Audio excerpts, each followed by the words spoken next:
Bonsoir à toutes et à tous et merci d'être au rendez-vous pour passer en revue les principales informations de ce jour.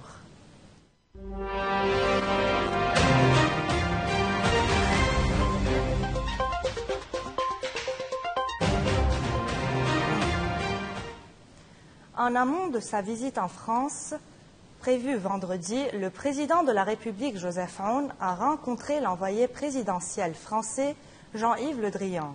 Le président Aoun a souligné que les réformes étaient une priorité, parallèlement à la reconstruction des infrastructures détruites pendant la guerre.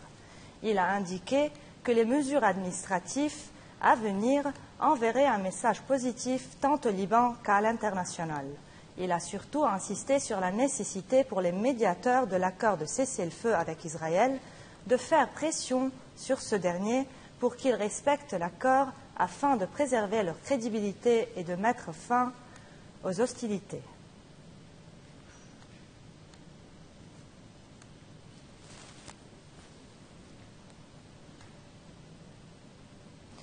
Selon l'ONU, plus de 21 000 personnes ont fui la côte syrienne début mars après une vague de violences meurtrières dans la province de Latakia.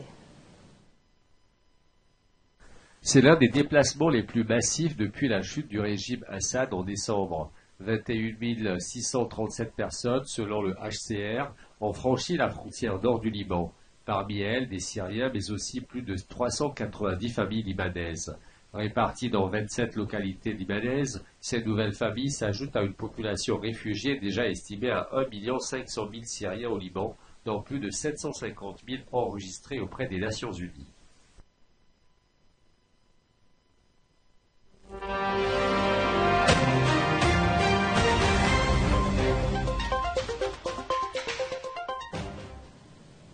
Damas a dénoncé des frappes israéliennes meurtrières menées ces derniers jours, qualifiant ces attaques de violations flagrantes de sa souveraineté. L'Arabie saoudite, la Jordanie et l'ONU ont exprimé également leur inquiétude.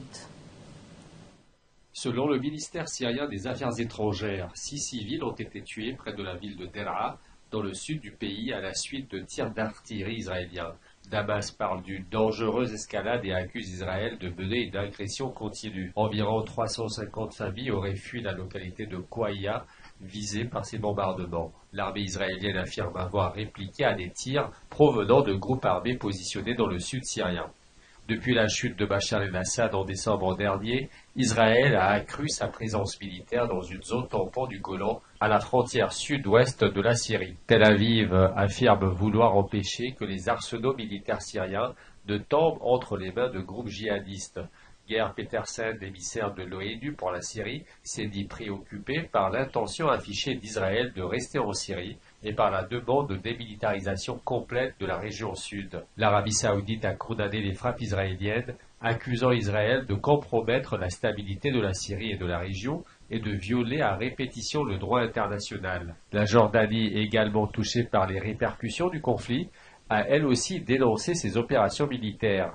La situation dans le sud syrien inquiète de plus en plus la communauté internationale. Au Yémen, les rebelles Houthis accusent les États-Unis d'avoir mené 17 nouvelles frappes aériennes dans le nord-ouest du pays. Washington poursuit sa campagne militaire visant à faire cesser les attaques sur la mer Rouge. Le président Trump durcit encore le ton. Selon le média officiel des Houthis, Ansarullah, 17 frappes auraient visé les régions de Saarda et Amra. Les attaques sont attribuées à des avions de chasse américains. Aucun bilan humain n'a été communiqué, mais des dégâts matériels sont rapportés. Les frappes s'inscrivent dans la nouvelle offensive américaine lancée le 15 mars contre les Houthis, soutenus par l'Iran, après la reprise de leurs attaques contre les navires en mer Rouge. Les États-Unis avaient alors annoncé une campagne de frappe jusqu'à ce que les attaques cessent. Selon les autorités américaines, des chefs Houthis ont été tués. Les rebelles parlent de 53 victimes. Le président américain l'a bien affirmé. Les Houthis seront complètement anéantis et j'appelle l'Iran à cesser immédiatement son soutien à ces terroristes. Les Houthis ciblent depuis octobre des navires commerciaux, affirmant soutenir le peuple palestinien face à la guerre à Gaza. La fin du cessez-le-feu à Gaza a relancé leur opération, perturbant fortement le trafic maritime mondial.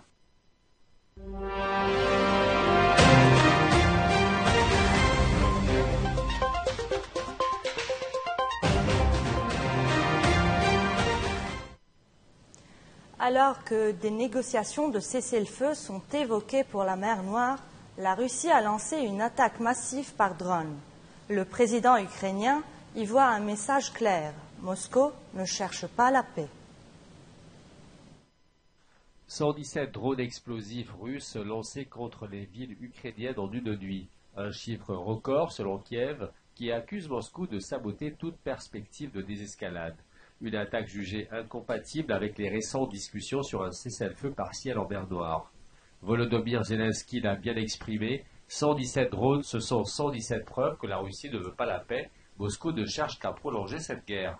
Cette attaque intervient alors que les États-Unis et la Russie ont annoncé un accord de principe pour réduire les tensions en mer Noire. Mais le Kremlin pose une condition, la levée des sanctions occidentales, notamment sur les exportations agricoles russes. Pour Kiev, cette exigence est un prétexte destiné à gagner du temps sur le front, alors que l'armée russe est en position favorable. Zelensky a demandé à ses alliés de renforcer la pression sur la Russie en lui imposant des sanctions supplémentaires.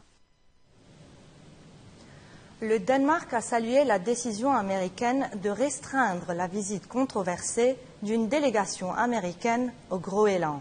Seul un déplacement à la base militaire de Pitufik est maintenu. Initialement prévue avec grande visibilité, une visite du vice-président J.D. Vance au Groenland a été fortement réduite et ce sera donc en toute discrétion. Le Groenland, territoire autonome danois, traverse une phase de transition politique depuis les législatives du 11 mars. Le gouvernement intérimaire avait dénoncé une visite imposée, qualifiée d'ingérence. Depuis décembre, l'intérêt des États-Unis pour cette île stratégique s'est intensifié. Donald Trump justifie cet intérêt par des raisons de sécurité dans l'Arctique, mais en 2019, il avait déjà évoqué son désir d'acheter le Groenland. Une idée largement rejetée par la population, et selon un sondage réalisé en janvier, les Groenlandais sont massivement opposés à un rattachement à Washington. Le Groenland, immense territoire aux ressources minérales encore peu exploitées, reste une pièce convoitée sur l'échiquier géopolitique arctique. Mais pour l'heure, les autorités danoises et groenlandaises entendent faire respecter leur souveraineté. Et en Chine, un jeu mobile fait battre le cœur de millions de jeunes femmes. Avec Love and Deep Space, elles vivent une romance virtuelle avec des personnages en 3D, parfois jugés plus intenses que la réalité. Un phénomène en pleine expansion dans ce reportage. Dans un café décoré aux couleurs du jeu, des jeunes femmes célèbrent l'anniversaire de leur compagnon, un personnage virtuel. Grâce à Love and Deep Space, elles vivent une relation immersive où l'amour est sans faille. Depuis son lancement en 2024, ce jeu romantique en 3D connaît un succès fulgurant. Ces héros numériques réconfortent, écoutent et accompagnent leurs joueuses au quotidien. Certaines dépensent des sommes importantes pour débloquer de nouvelles interactions, persuadées que ces romances digitales comblent un vide affectif. Pour elles, l'amour virtuel offre une sécurité et une intensité que la réalité ne garantit pas toujours. Et sur ce, nous terminons ce journal. Merci de votre fidélité. Restez avec nous pour le reste de nos programmes sur Télé Liban et bonne soirée à tous.